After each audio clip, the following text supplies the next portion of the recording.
la parole de Dieu dans Luc 15, à partir du premier verset. Luc chapitre 15. Nous commençons au verset 1. L'Esprit de Dieu fut sur Azaria, fils d'Obed. Et Azaria alla au-devant d'Asa et lui dit: Écoutez-moi, Asa et tout Juda et Benjamin. L'Éternel est avec vous quand vous êtes avec lui. Si vous le cherchez, vous le trouverez. Mais si vous l'abandonnez, il vous abandonnera. Amen.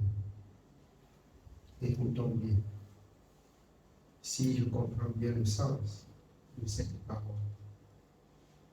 Bien-aimé, chaque personne peut attirer sur lui le regard de Dieu.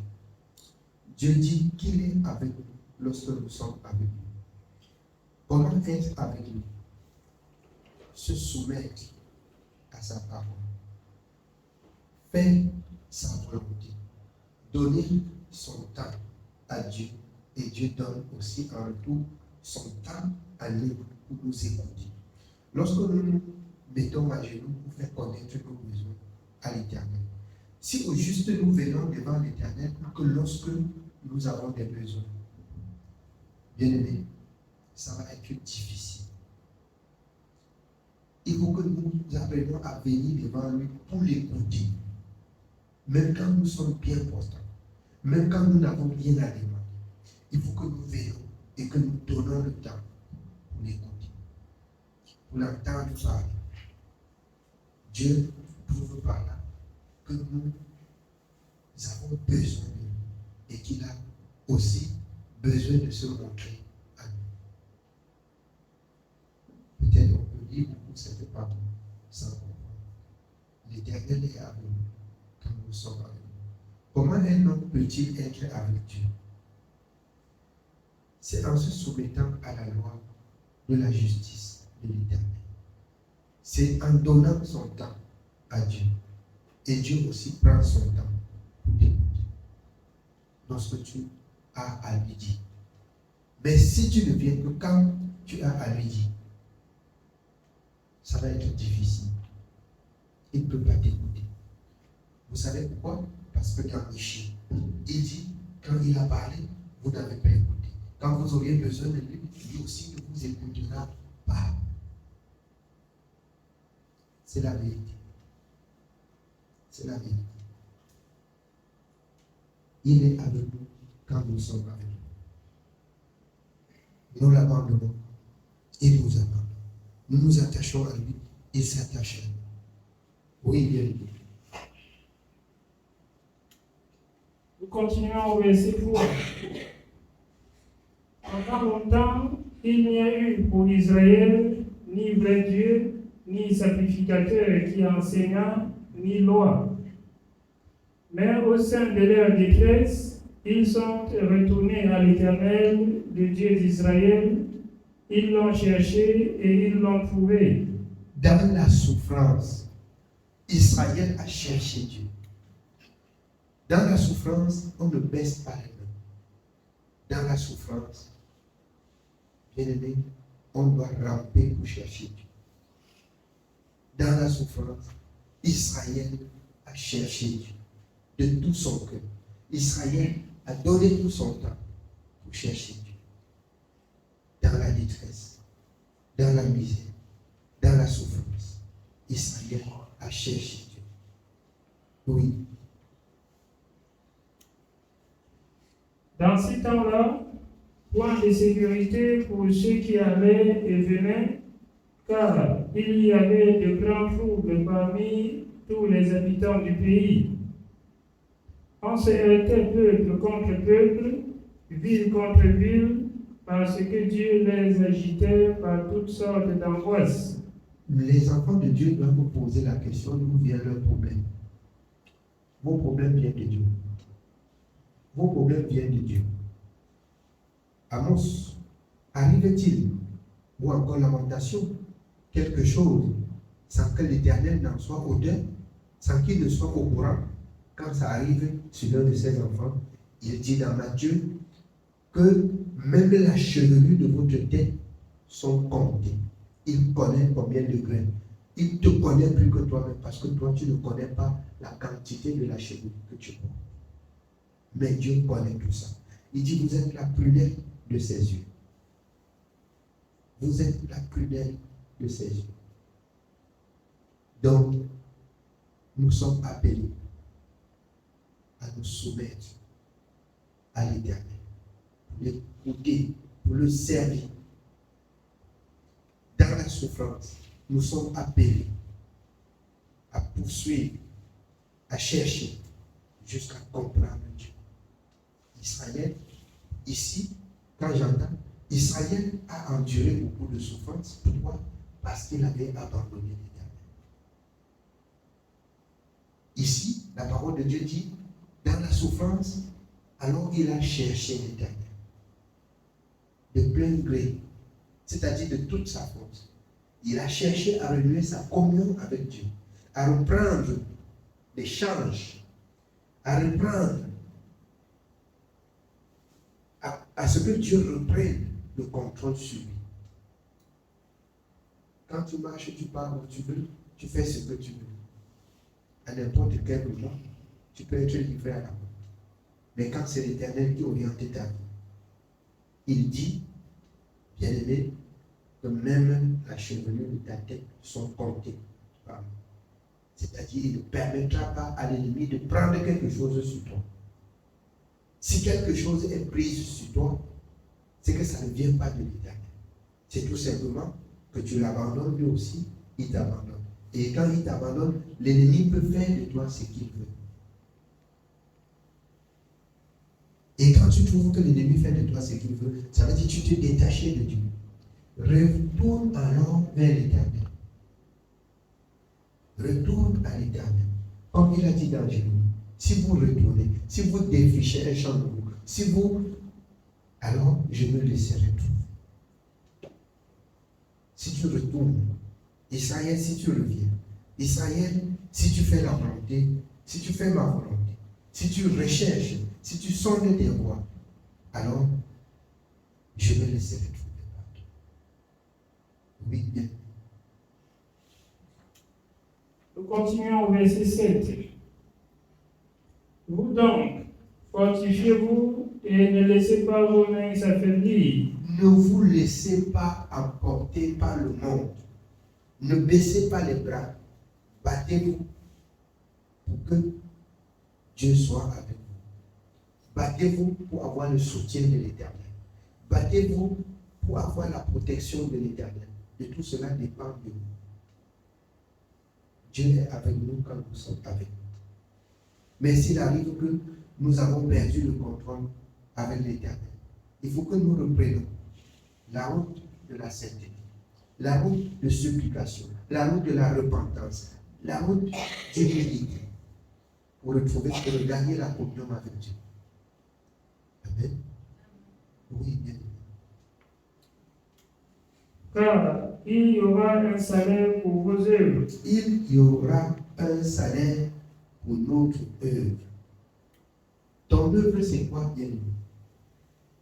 Mon œuvre, c'est de méditer la parole. Mon œuvre, c'est de savoir que je dois chercher à comprendre ce que mon Dieu m'a dit, comme il a dit dans son œuvre. Médite cette parole jour et nuit. Mon œuvre, c'est d'écouter, c'est d'entendre mon Créateur parler. Ça doit être mon œuvre. Vous pensez que mon œuvre, c'est la mercerie? C'est pas ça. Mon œuvre n'est pas la mercerie. Mon œuvre, c'est d'entendre mon Dieu parler. Au moment où il me dit, va dans la boutique de mercerie, au moment où il dit que aujourd'hui tu ne montes pas, je ne passe pas. Je ne passe pas. Mon œuvre, c'est de l'écouter. Que l'Éternel, que je m'abaisse pour qu'il croisse, que notre Dieu, que je m'efface pour qu'il règne. Alors plie ma volonté aux paroles de la bouche de mon Dieu. Je ne fais plus ce que je veux. L'apôtre Paul dans Galates. Si je vis, ce n'est plus moi qui vis, c'est Christ qui vit en moi. Je ne fais plus ma volonté. Je fais la volonté de mon Créateur. Oui, bien. Continuons au verset 8. Après avoir entendu ces paroles et la prophétie d'Obed, le prophète, Asa se fortifia et fit disparaître les abominations de tout le pays de Juda et de Benjamin et des villes qu'il avait prises dans la montagne d'Éphraïm. Alors, après que le peuple de Dieu écoute cela, chacun prend la résolution de quitter ce qui est mal, de renoncer à ce qui est mal, de rechercher la voie de la sainteté, de rechercher la voie de la sagesse, de rechercher la communion avec son Dieu. Parce que c'est là où il y a la paix. C'est là où il y a le repos. Oui, bien. Et il restaura l'autel de l'Éternel qui était devant le portique de l'Éternel. Il rassembla tout Juda et Benjamin et ceux d'Éphraïm, de Manassé et de Siméon qui habitaient parmi eux, car un grand nombre de gens d'Israël se joignaient à lui lorsqu'il vit que l'Éternel, son Dieu, était avec lui. Vous n'avez pas besoin de crier que Dieu est avec vous. Mais vous avez besoin de garder la parole et les gens vont s'attacher à vous parce qu'ils voient et remarquent en vous la parole de la vérité. Vous n'avez pas besoin d'appeler les gens. Vous n'avez pas besoin d'appeler les gens. Mais vous avez besoin de faire la volonté de Dieu. Afin que s'accomplisse ainsi la parole de Dieu même dans les chiens. Beaucoup vont s'attacher à vous et diront nous irions avec vous parce que nous voyons que l'Éternel est avec vous. C'est tout. Parce que nous voyons que l'Éternel est avec vous, nous allons nous attacher à vous. Pour que ensemble, nous écoutons ce grand Dieu. Amen. Oui, bien. Ils s'assemblaient à Jérusalem le 3e mois de la 15e année du règne d'Asa.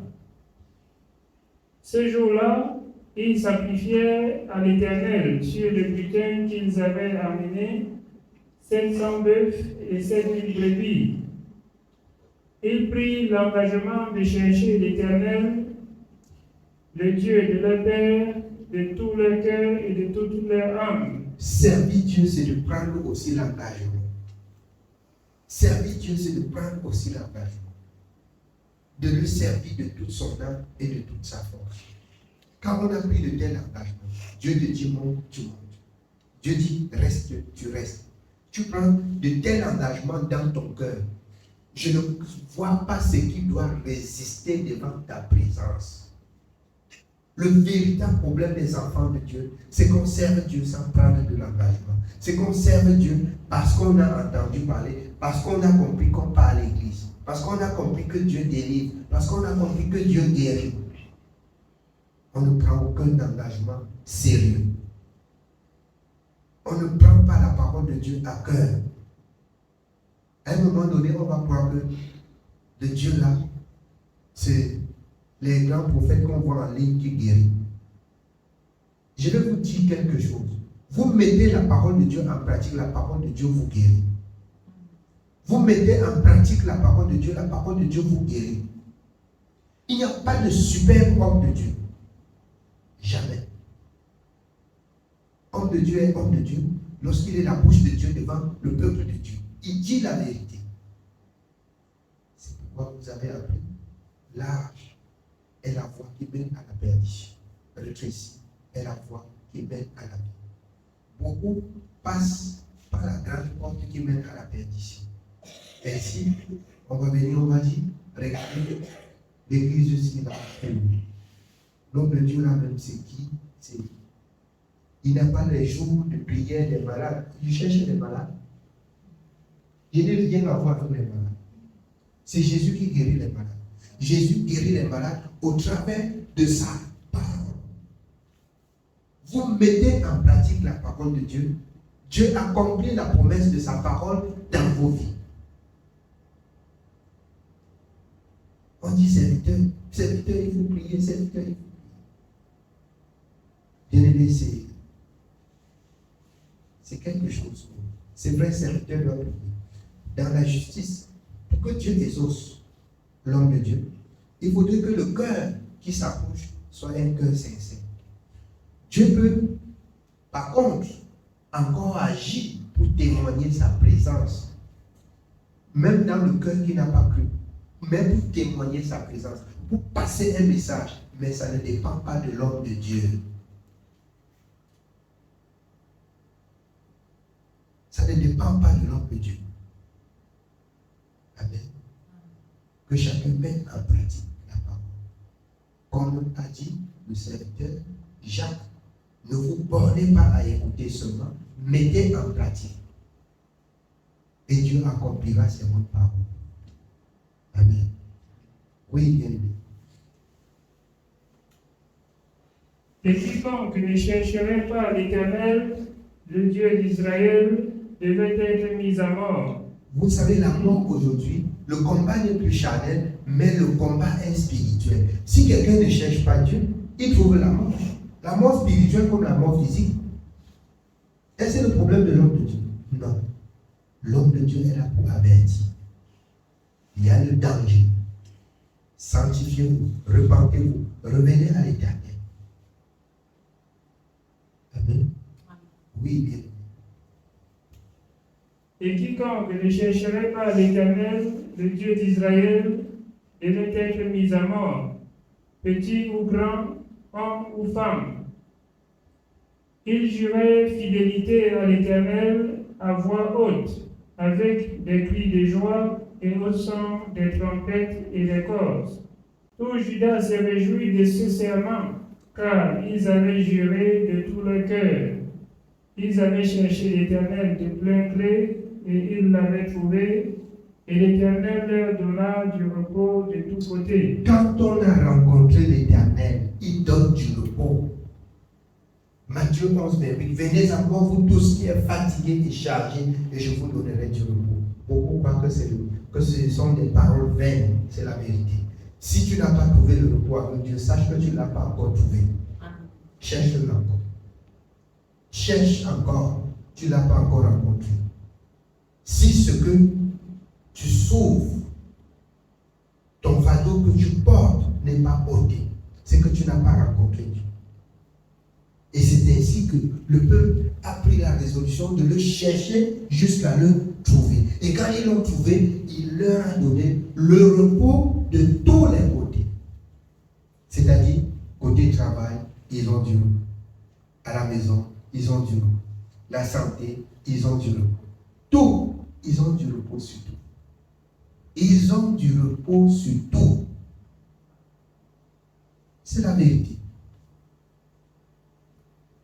Si un seul côté ne donne pas, c'est que tu n'as pas de repos. Tu as du repos par côté, il faut travailler de l'autre côté. Tu as le repos d'un côté, il faut travailler de l'autre côté. Pour avoir le repos de tous les côtés. Amen. Oui, bien. Nous continuons au verset 16. Le roi Asa enleva même à Amata sa mère la dignité de reine parce qu'elle avait fait une idole pour Astarté. Comme elle était reine, elle dit que c'est pas parce que tu es ma mère. Nous avons pris un engagement de servir Dieu de toute notre force. Comme tu n'es plus reine. Et détruisant ainsi ses idoles. Chaque personne doit servir Dieu. Ainsi parlait Asa, le serviteur de l'Éternel en Israël. Tout le monde doit servir Dieu. Et aussi, vous écoutez aujourd'hui dans la maison de Dieu. Vous rentrez dans la maison de Dieu. Chaque personne doit servir Dieu. Vous ne servez pas Dieu, c'est la malédiction. Les mauvaises paroles vont s'accomplir.